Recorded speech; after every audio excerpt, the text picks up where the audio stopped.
At eto na nga mga kababayan, Master Judea nagbabalik na naman. Ayan, oo.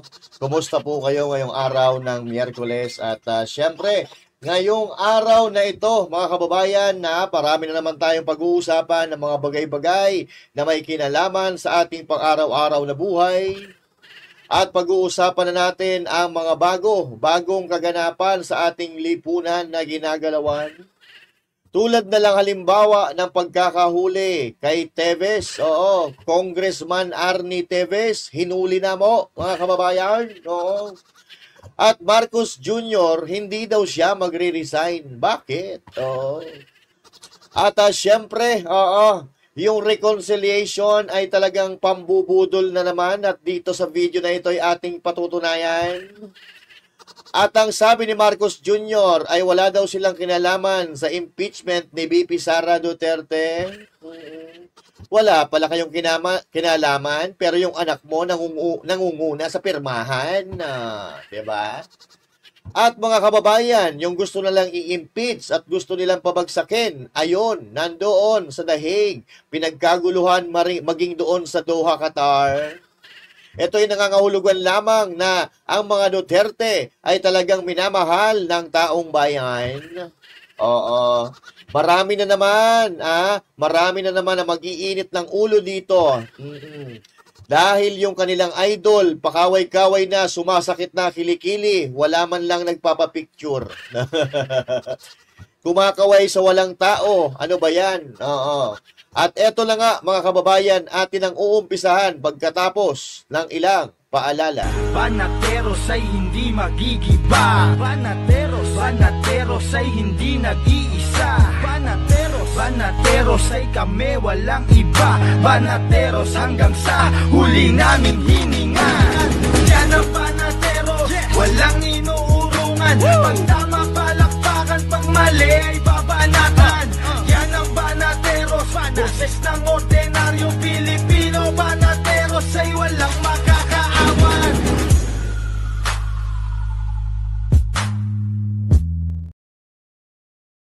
Okay, mga kababayan, magandang araw, Luzon, Visayas at Mindanao. At sa mga kababayan nating OFW sa iba't ibang dako ng mundo, magandang araw po sa inyong lahat. And of course, this is Master Judea, ang channel na walang kakwenta-kwenta, ngunit ganun pa man. Kayo po ay mag-like, mag-share at mag-subscribe sa mga hindi pa nakapag-subscribe at sama-sama tayo maging walang kwenta. Alright, mga kababayan, dahil dito, pag-uusapan na naman natin ang mga bagay-bagay na nangyayari sa ating lipunan. Oo. At syempre, huwag kakalimutan, kumain ng almusal. Uy, almusal, alas 12 na pala, mag-aalmusal ka pa. Tanghalian na! Magandang tanghalian, mga kababayan. At syempre, unang-una sa ating usapan, pag-usapan po natin ang pagkakadakip muna. Kay Arnie Teves dyan sa Timor-Leste. So, matapos ang ilang taon na pananatili o pag-asylum ni Arnie Teves dyan sa Timor-Leste, mga kababayan, ay siya po ay hinuli. Pero ito daw di umano ayon sa kanyang pamilya ay against his will. Okay. Against his will because there's no papers na pinakita na walang arrest warrant. At walang pasubali na bigla-bigla na lang siya dinampot. Alam nyo ba yung mga ganitong galawan? Ang tanong, sinong nagpahuli sa kanya? Diba? Sino ang mga gumagamit ng mga ganitong taktika? Yung warrant of arrest na hindi naman nakapangalan sa kanya pero hulihin ka. Wala namang ebidensya pero ikukulong ka. Okay? So wala namang ebidensya pero wala namang nagpapile ng reklamo pero ipapadala ka sa The Hague. At yung masama, dadamputin ka, wala namang warrant of arrest. Ay, yun ang problema natin, di ba? At ito na nga, nangyari din yan mga kababayan kay Arnie Teves at ang ayon sa kanilang pamilya ay ito, sa kanyang anak. Greetings everyone. I'm making this video to inform everyone that my father, Arnie Teves, has been kidnapped earlier today at around... Kinidnap din? Oo. Kasi mga kababayan, pagka kinuha ka against your will and there's no supporting documents or warrant of arrest, that's called kidnap. Oo. Kasi yun po ang sinasabi ng kanyang anak. 8 p.m. Timor-Leste time. At around 7 p.m., he already had information that a private aircraft was scheduled to fly over to Timor-Leste. And then at 8 p.m., immigration officers arrived at his residence and picked him up. Ayun, mga kababayan. They just Sino nagpahuli? Sabi ni itong anak, alas 7 ng gabi, may umalis dito. Sabi niya may darating na aircraft galing dito sa Pilipinas, alang saan pa manggagaling yun. Papuntang Timor-Leste. At alas 8, mga kababayan, malapit lang Timor-Leste sa Pilipinas eh. Oo, malapit lang yan. Siguro, mga ilang oras lang ang biyahe dyan eh, no? So, alas 7 ng gabi, meron daw aircraft na umalis sa Pilipinas, papunta dyan sa Timor-Leste, at alas 8, siya ay dinakip. Oo. Sino ba nagpahuli? Malamang sa alamang Pilipinas. picked him up without documents, without warrants, or any form of legal documents. Nako. They just came in forcefully. They took him out forcefully. And right now, as we speak, he is still in the immigration building in Timor-Leste, being held illegally by the immigration officers, also surrounded by Timorese police. Nako po, delikado to. Oo. So, ibig sabihin, kapag nasa immigration ka, nasa airport ka. Paktay ka diha. Oo. Baka ang mangyari nito, mga kababayan, iuwi siya ng sapilitan sa Pilipinas. Okay? Siya po ay may asylum diyan sa Timor-Leste at dapat po, mga kababayan, yun po ay, may batas po yan. May mga guidelines po yan na dapat sundin kung ikaw ay may naka-asylum sa isang lugar, ikaw po ay pananagutan na ng lugar po na yan, ang ng bansa po na yan. Pero kung halimbawa, nako po, o yung nasa isip ko, papaano pag gumapang na naman ang mga pera dito? Si Arnie Tevez ay mapapahuwi ng sapilitan sa Pilipinas katulad ng ginawa. Ito nga, si PRRD, presidente pa yan Oo. Pero sapilitan nila, sapilitan nila na ipinadala sa dahig. Si Congressman Arnie Tevez, although he is a congressman, but now he is an ordinary person without a power sa gobyerno. Ay, delikado to. He is asking me to inform everybody about the situation. And he is calling out, we, the family, including my father, is calling out to UN Human Rights, and I personally am calling to every department all over the world. Please help us. My father already won the case against the extradition. And then they filed a motion for reconsideration for the previous decision made by the Timorese court. And then again, the Timorese court ruled in favor of my father. So supposed to be, he should be in Timor, living peacefully and safely. But we were shocked to see that just last night, he was illegally kidnapped and is now illegally detained, together with his lawyers. They were a little harmed in the process, including the lawyer. And I will be posting, as per his request, I will be posting a video of him and a video of the incident when they illegally kidnapped and picked him up. I think we believe that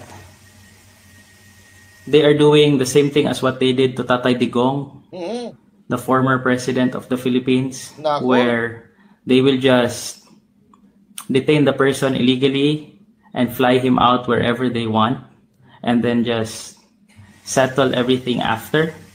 But we do not approve of this, and we do not want my father to be flown out of Timor-Leste because he has already won in the court that he can stay in Timor-Leste and he cannot be extradited.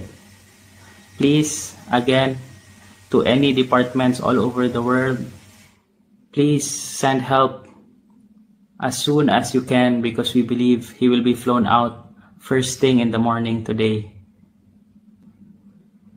The lawyers have already reminded them that it is illegal detention and all the other technicalities, but again, they just insisted and said, just file cases after. So please, I am begging you, whoever can help us in this, please help us. Please send help. He is right now inside the immigration building in Timor-Leste, surrounded by immigration police and lots of Timorese police. Please help us. Thank you. Okay. All right. Lastly, meron pa. Before I end this video, I would just like to inform everybody that family members and media, local media in Timor, were not allowed, and it's not allowed up to this hour inside the building. I am calling also the attention of the government of Timor-Leste. Please, let's do what is right. We already have won the case. This should not have happened. We really need your help to do what is right. Please do us a favor and do what's right and help us in this situation. I beg all of you. Again, thank you very much. O yun, mga kababayan. So, parehas na parehas yung pangyayari. Doon kay PRRD, bawal din ang media. Si BP Sara, bawal nga pumasok eh. At dito, sa ginagawa nila kay Arnie Tevez, parehas na parehas. Same. Same as useless. So ito po, yung paghuli sa kanya. Ito, wait lang. Ito po. Ayan, inuli na po. Si Tevez. Ayan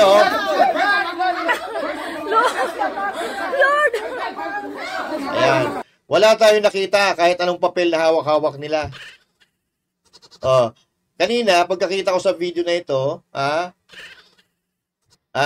naghanap ako ng papel. Baka may papel na hawak-hawak. Wala eh. So, ibig sabihin, kinidnap siya. At ito ang sinasabi ni Tevez ngayon. Good evening, Prime Minister. Was Excellencia. How iyan ni Kantor Migrasaw, hamutok Dr. Serra. So ito po na lalaki kasama niya, siya po yung abogado niya. Okay? Abogado ni Arnie Tevez. Sira Kaer Ami, and we are held against our will. They are not letting me go, and they don't have Sira Laiha mandado. Walang waran. Para mandado para atuhalo detenção. Atuhalo detenção. Ami retan detenção ilegal. Ngomong laiha base legal atuhalo detenção. Ami usuhaw karik bele ami ajuda haw para ami bele bauma ona. Okay? So yan po ang nangyari kay Arnie Tevez, mga kababayan, and let's hope for the best. But sa kalagayan ng ating bansa ngayon, malabo. Malabo ito dahil yung presidente, ipinadala nga sa dahig na walang kaabog-abog eh. Okay? Hindi na tayo magtataka na kung si Arnie Tevez, mga kababayan, ay maibabalik sa Pilipinas. Kung ang Prime Minister ng Timor-Leste ay papayag. Okay? Pag pumayag ang Prime Minister ng Timor-Leste, alam na. Kasi meron pong mga guidelines. Hindi ka pa basta-basta po pwedeng damputin ng walang karampatan dokumento kung ikaw ay nag-seek ng asylum sa isang lugar unless ikaw ay pinamigay ng presidente, ng prime minister o ng hari diyan sa nasyon na yan. Pagka umuwi si Arnie Tevez, nako po, gumapang na naman si Taning. Ibig sabihin nun.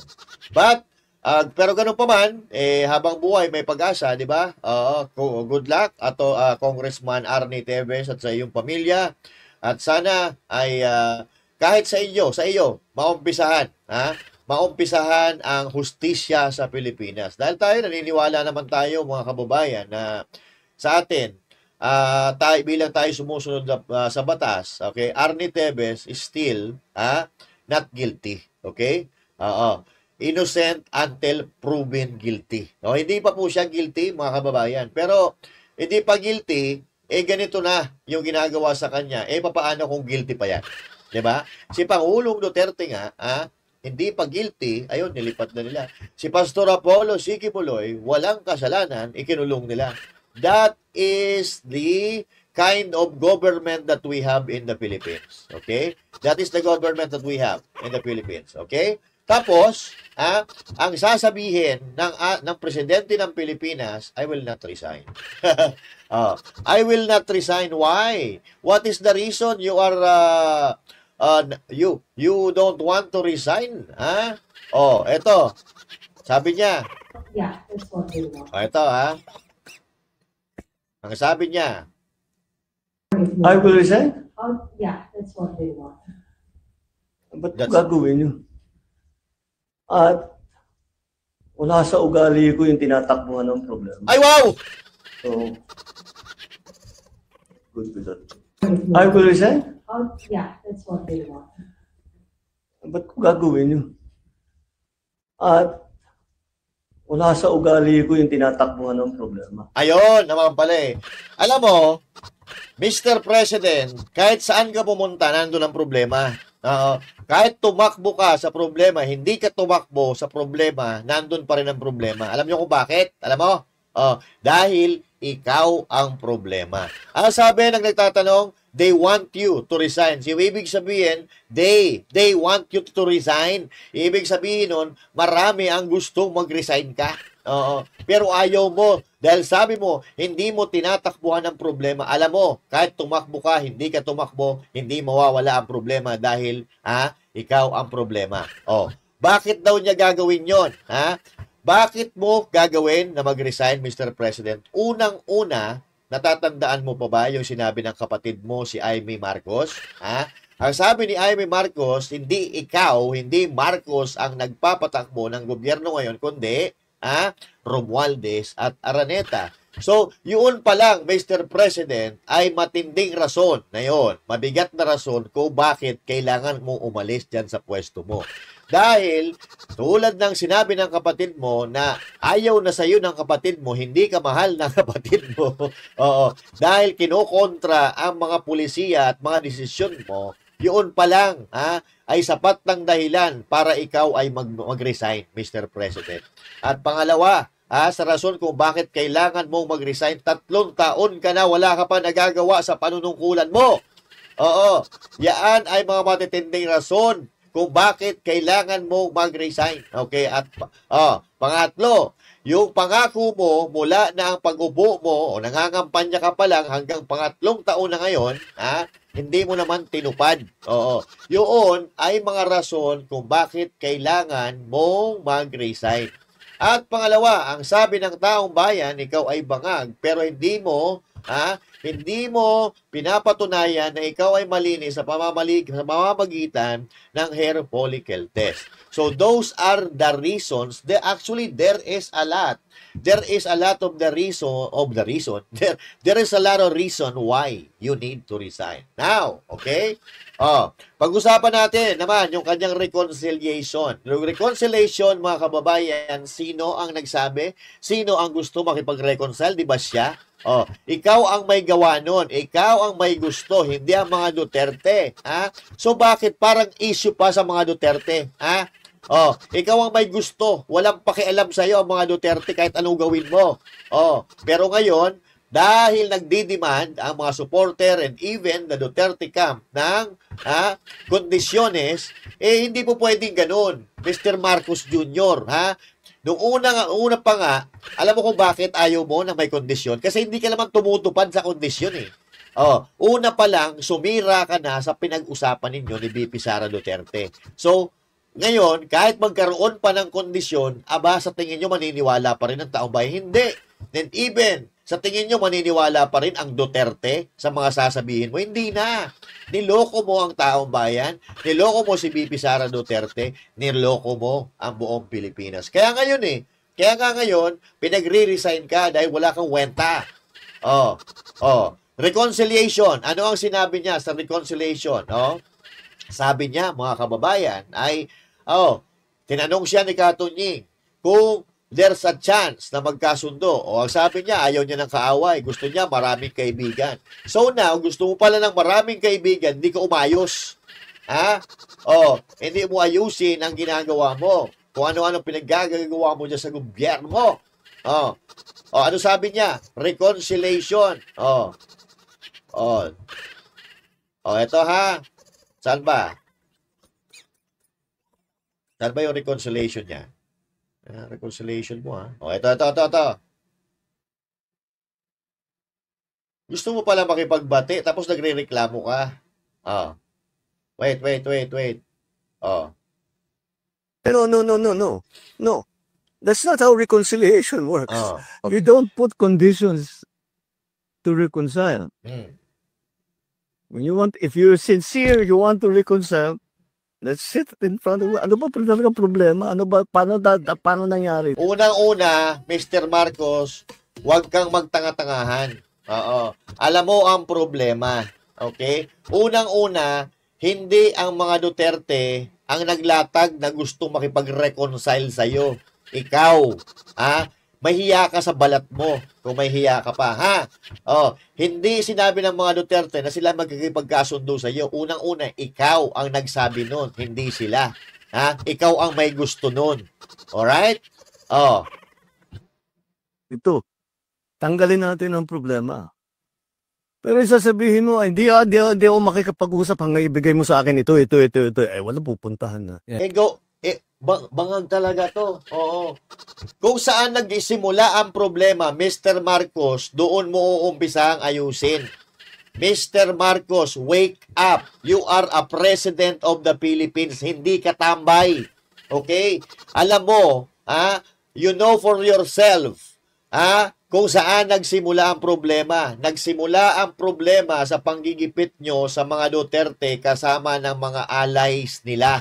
Okay? Unang-una, Pastor Apollo C. Kibuloy.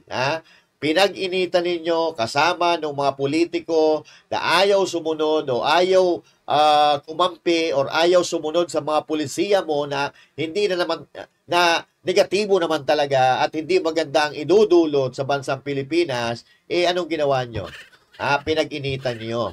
So doon nag-umpisa ang problema. Noong in-impeach nyo si VP Sara Duterte, noong pinadala nyo sa dahig si President Duterte, noong binalasubas nyo ang KOJC, doon nagsimula ang problema. Alam mo yan, huwag kang magtanga-tangahan. Presidente ka, hindi ka tambay sa kanto lang, Mr. President. Okay?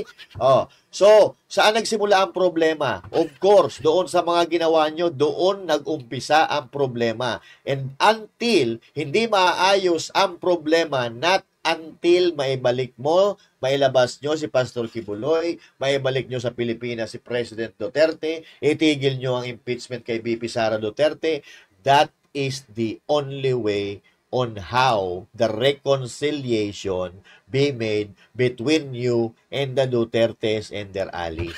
Okay? Tangina presidente. And that could tapos na that's not reconciliation.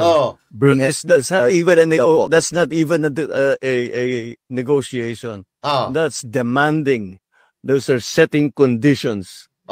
That, Natural. Natural, Mr. President. Dahil sa sinungaling na katulad mo, Sa sinungaling na katulad mo, there should be a condition. And dapat yan ano ba tawag dito? May tatak yan ng abogado para hindi ka makapagsinungaling ulit. Dapat dokumentado, dapat may black and white lahat ng condition dahil sa ugali mo na napakasinungaling mo, hindi ka marunong tumupad sa usapan. Dapat yan, nakanotaryo, lahat ng mga sasabihin mo, lahat ng kasunduan na meron ka, nakanotaryo dahil sinungaling ka. Yun lang yun. Tuloy. Ano sasagutin ng kabila? Etong gagawin mo, sasagutin mo. Hindi, gagawin ko yan kung gawin mo naman ito. Wala. Unang-una, Mr. Marcos. Mr. Marcos. Tapos na. Usapan. Huwag mo na i-push. Kasi ayaw naman talaga makipagbati sa'yo eh. Ayaw makipagbati sa'yo ng mga Duterte at ng mga allies nila kasi wala kang utang na loob. Unang-una, ulitin ko hindi mga Duterte ang gusto makipagbati sa iyo. Ikaw ang nagsabi noon. Wala silang kinalaman doon. Ibig sabihin, ikaw ang may gusto. So enough, okay? Kung ayaw mo, wag mo. Wala namang problema eh. Dahil hindi naman tatanggapin yan ni Duterte, ni President Duterte at ni VP Sara Duterte because they know you from head to toe. Sinungaling ka, wala kang utang na loob at hindi naman ikaw nagpapatakbo ng Pilipinas, sabi ng kapatid mo. Ano sabi niya doon sa impeachment ni VP Sara Duterte? Pakinggan natin ang kasinungalingan nito, impeachment ni VP Sara Duterte. Ito panoorin po natin. Tampok na balita. Sa mga balitang pambansa, muling binigyang diin ang Pangulong Bongbong Marcos Jr. na wala siyang intensyong ipa-impeach si Vice President Sara Duterte. Base po sa huling survey ng Pulse Asia, lumabas na 50% ng mga natanong ang tutol sa paghahain ng impeachment laban sa Vice Presidente. Sabi nila dati, yung mga Pilipino daw gusto i-impeach si VP Sara Duterte. Tapos ngayon, biglang nagkaroon ng survey, bumaliktad na naman yung mga sinasabi nila. Ayaw kong ipa-impeach si Sara Dahil yun ang sabi ng mga Pilipino, ayaw nila na impeach si VP Sara Duterte. Pero, walang hiya ka, unang-unang pumirma yung anak mo. Tapos, wala kang kinalaman. Ano yun? Hindi ka nag-uusap ng anak mo? Wala kang pakialaman ng anak mo? Hindi mo kayang gobyernohan kahit yung pamilya mo, yung anak mo? Wow. That's amazing. 28% lamang ng mga tinanong ang suportado ang pagpapatalsik kay VP Sara. Ayon pa kay PBBM, hindi naman niya mga kaalyado ang naghain ng impeachment complaint. Wow! Pero hindi rin daw niya po pwedeng pigilan ng ibang grupo na nais mapatalsik ang Vice Presidente. Una na rin sinabi ng palasyo na hindi makikialam sa nakatakdang paglilitis sa Vice ang Pangulo. How many times do I have to say that? I didn't want impeachment.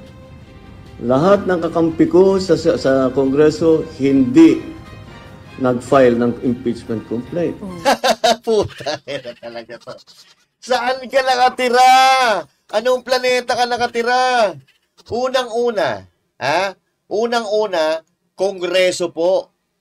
Pumasa na sa Kongreso yung impeachment.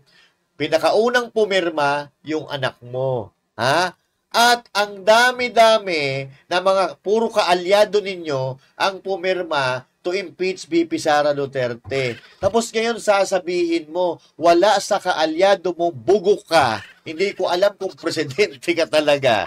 Na walang, na yung mga kakampi mo, kaalyado mo ay hindi nag-file ng impeachment.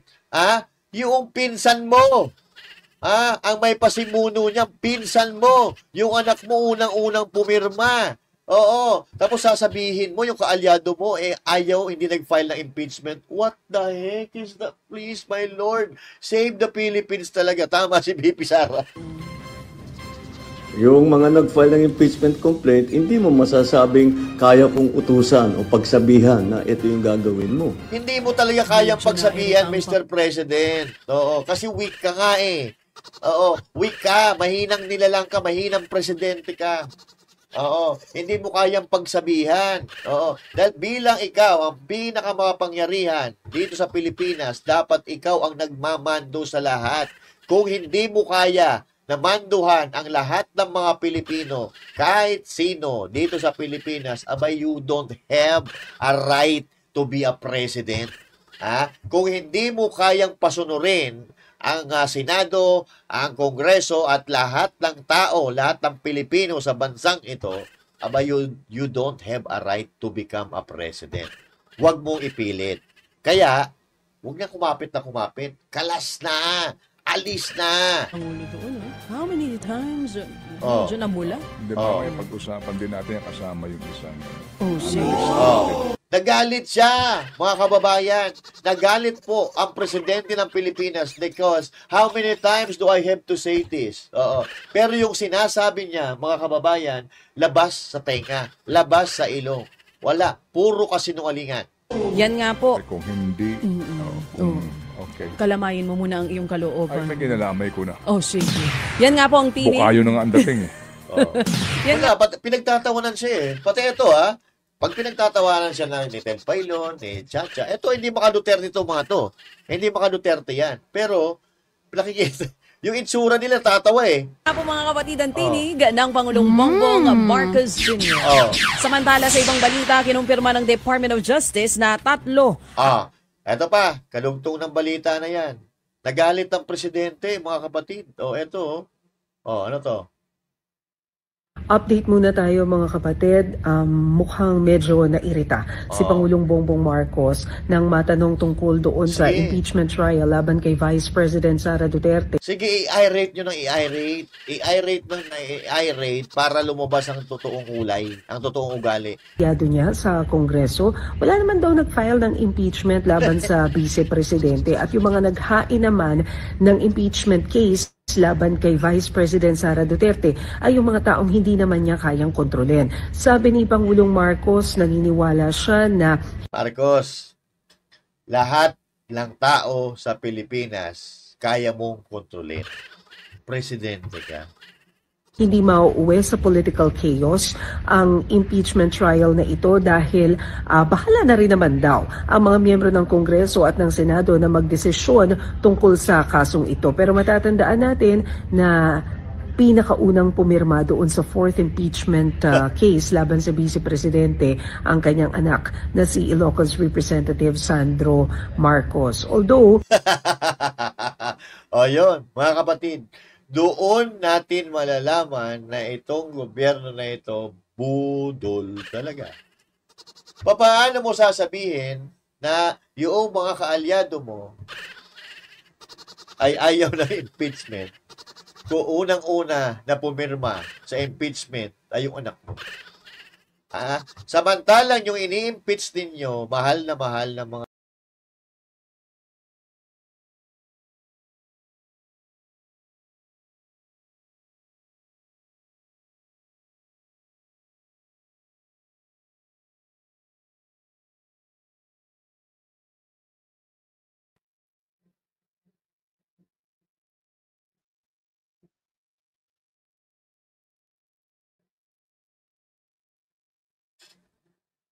samantalang yung ini-impeach ninyo, mahal na mahal ng mga tao. Eto, marami na naman ang sasakit ng ulo dito, mga kababayan. Dahil wala silang ganito yung pinagkakaguluhan, di ba? Yung dinurog ka na ng dinurog, sinira na ng sinira yung pagkatao mo, sinira na yung pangalan ng pamilya mo, pero mahal na mahal ka pa rin ng mga tao. Eto ang wala sila. Kaya gigil na gigil sila, mga kababayan. At eto, Marcos Jr., pati kapatid mo, sumasama sa mga Duterte kaysa sa'yo. Ano ibig sabihin nun? Ayaw sa'yo ng kapatid mo.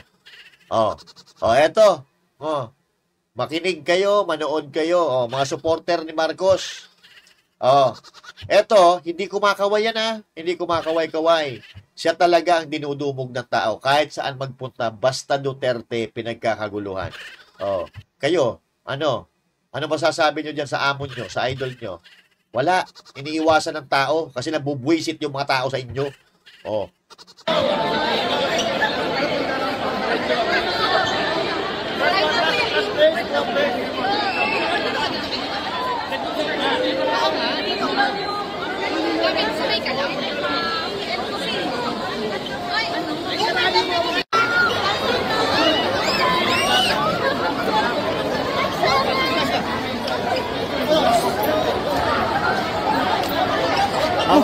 sorry. Hawak lang ako. Ate nga, bantay lang.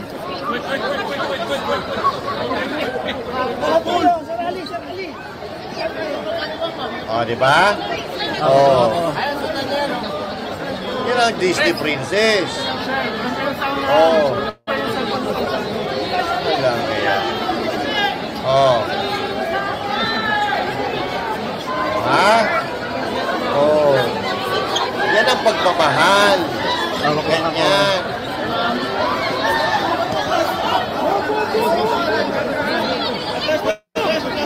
Oh, Bongbong Marcos, it's time na talaga. You need to go down. Kasi unang-una ay tinakwil ka ng kapatid mo. Pangalawa ay tinakwil ka na ng majority ng mga Pilipino. Oh, you don't have a reason. You don't have a reason to stay. Oh, hindi talaga kaya, Mr. President Marcos Jr. Ha? You don't have an ability to run the country. Ang dami po nagsasabi niyan, hindi naman ako eh. Tuloy.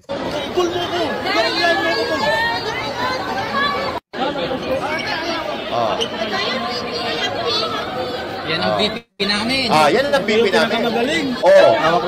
Yan ang BP namin. Yung presidente nyo. Kumusta yung presidente nyo? Ha?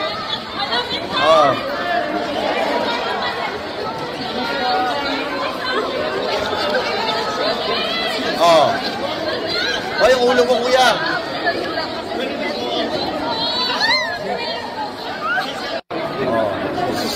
Kaguluhan yun. Ha? Yung presidente nyo ba ganyan yan? Wala kaya pag nagupong na susunod.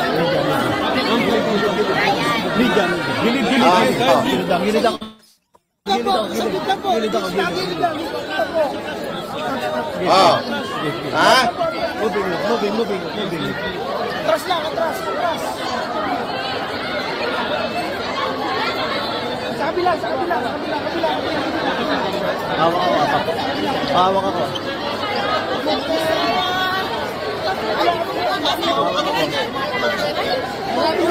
I love you, BP. Pull. Hawak lang ako.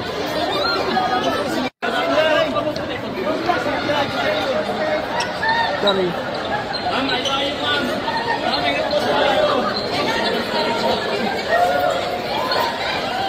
Last one.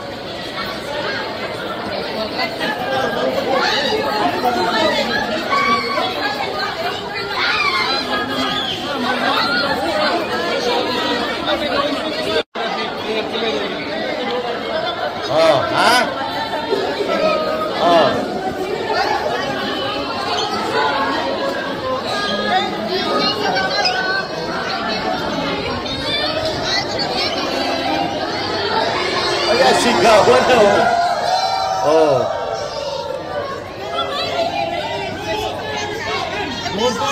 BP, mensahe niyo sa mga kababayan natin. BP, mensahe niyo sa salamat po. Yan ang BP namin. Yung presidente nyo, ano?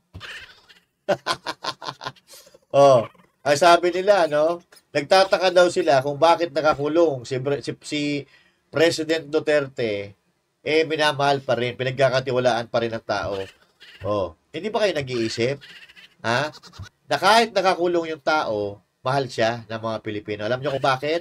Dahil yung matanda, maraming nagawa sa Pilipinas at sa mga Pilipino. Subukan nyo rin kayang gumawa ng maganda. Ha? Para ipagtanggol kayo ng tao mismo. Ha? Para hindi kayo takwil. Okay?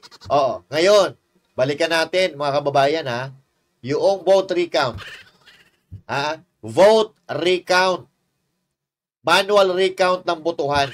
Hindi pa ginagawa. Patuloy po tayong mananawagan. Oy, Comelec, George Garcia, kung wala kang itinatagong baho, pumayag ka na mag-manual recount.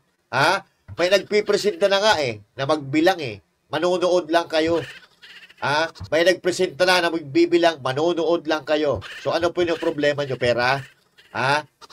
Hindi kayo gagastos. May magbibilang na.